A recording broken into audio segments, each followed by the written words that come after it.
ఇచ్చేవాళ్ళం. వెంటనే collector activate అయ్యేవాడు, వాలంటీర్లను activate చేసేవాడు, సచివాలయ సిబ్బంది యాక్టివేట్ అయ్యేది. వెంటనే ఒక వ్యవస్థ అంతా కూడా మొత్తం కూడా అడుగులు ముందుకు వేస్తూ కదులుతూ వచ్చి ప్రతి బాధితుడికి కూడా తోడుగా ఉంటూ వాళ్ళందరినీ రిలీఫ్ క్యాంపుల్లోకి తీసుకుపోవడం, వాళ్ళందరినీ బాగా చూసుకోవడం, ఆ తర్వాత బాగా చూసుకోవడమే కాకుండా మొట్టమొదటిసారిగా మా ప్రభుత్వంలో వాళ్ళను ఊరికనే ఇంటికి కూడా పంపించుకోకుండా వెళ్లేటప్పుడు మళ్ళీ డబ్బులు కూడా 2000 రూపాయలు డబ్బులు కూడా చేతికిచ్చి కూడా పంపించిన పరిస్థితులు కూడా మా ప్రభుత్వంలో మాత్రమే గతంలో జరిగి ఉండేది. ఒకసారి గమనించమని అడుగుతా ఉన్నా, అప్పట్లో జరిగిన పరిస్థితులు ఏమిటి, అప్పట్లో ఏ రకంగా మేనేజ్మెంట్ జరిగింది, ఇప్పుడు ఏ రకంగా మేనేజ్మెంట్ జరుగుతూ ఉంది అనేది గమనించమని అడుగుతా ఉన్నా. ఒకసారి కృష్ణలంక వెళ్లి అక్కడ ఒకసారి ఆ గోడ మీద నిలబడి ఒకసారి చూస్తే మీ అందరికీ ఆశ్చర్యం కలిగించే పరిస్థితి వస్తుంది.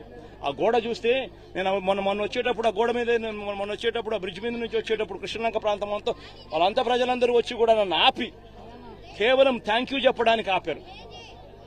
ఆ ఒక్క గోడ ఈ కృష్ణలంకకి ఇరువైపున ఉన్న ఈ ఒక్క గోడ దాదాపుగా 500 కోట్ల రూపాయలు ఖర్చు చేసి మన ప్రభుత్వంలో మనం కట్టినందువలన ఈరోజు దాదాపుగా అక్కడ ఉన్న దాదాపుగా మరో 3 లక్షల మంది ఈరోజు దాదాపుగా అందరూ కూడా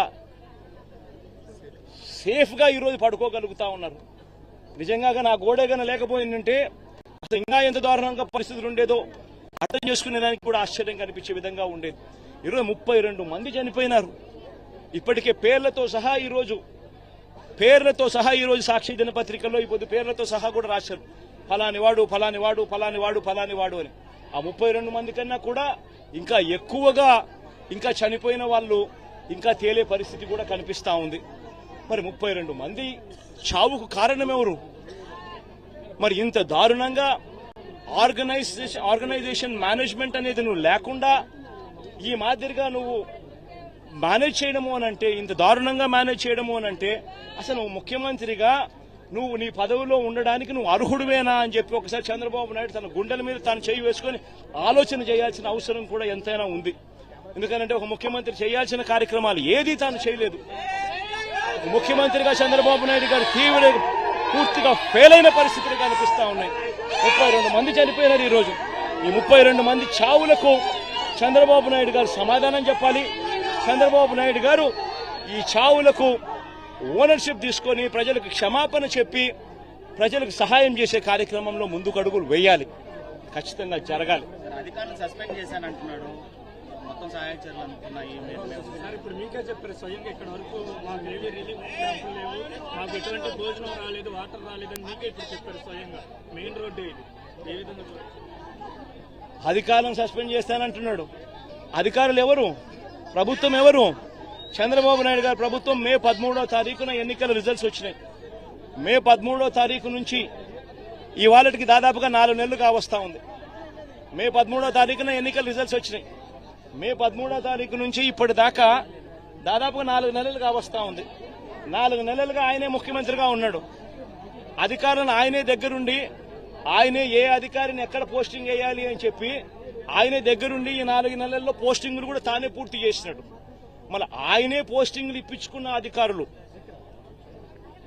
వల్ల ఇది జరిగింది అని చెప్పి ఆయనే చెప్తా ఉన్నాడు సిగ్గు లేకుండా అనంటే అంతకన్నా సిగ్గుమాలిన పని ఏదైనా ఉంటుందా? కేవలం ఆయన మీద వచ్చిన తప్పును కప్పిపుచ్చుకునేదానికి అధికారులను బలిపశువులను చేస్తూ అధికారుల మీద వేలెత్తి చూపించే కార్యక్రమం చేస్తా ఉన్నాడు. తప్పెక్కడ జరిగింది అని అంటే మొట్టమొదటిగా చంద్రబాబు నాయుడు దగ్గర తప్పు జరిగింది. అసలు ఫ్లడ్ తుఫాను వస్తా ఉందని నీకు బుధవారం రోజు నీకు సంకేతం వస్తే బుధవారం నువ్వు కన్నా ఒక రివ్యూ తీసుకుని ఉంటే ఆ రివ్యూలో irrigation secretary, revenue secretary, home సెక్రటరీని పిలిచి రివ్యూ తీసుకుని ఉంటే స్పెషల్ ఆఫీసర్లను పెట్టి ఉంటే ఎక్కడెక్కడ ఎంతెంత వర్షం ఎంత వర్షం పడబోతా ఉంది అన్న సంఘటన అన్న పరిస్థితులు నీకు తెలుసు. డ్యాంలలో రిజర్వాయర్లు ఎంతున్నాయో నీకు తెలుసు. పై రాష్ట్రాల నుంచి ఎన్నెన్ని నీళ్లు వస్తున్నాయో నీకు తెలుసు. మళ్ళీ ఇంత సమగ్రమైన ఇన్ఫర్మేషన్ నీ దగ్గర ఉన్నప్పుడు కేవలం ఒక రివ్యూ తీసుకుని ఉంటే ఎవరెవరికి ఏమేం పనులు చేయాలనే బాధ్యతలు అప్పచెప్పుంటే అసలు ఈ రోజు ఈ పరిస్థితి ఉండేదే కాదు కదా.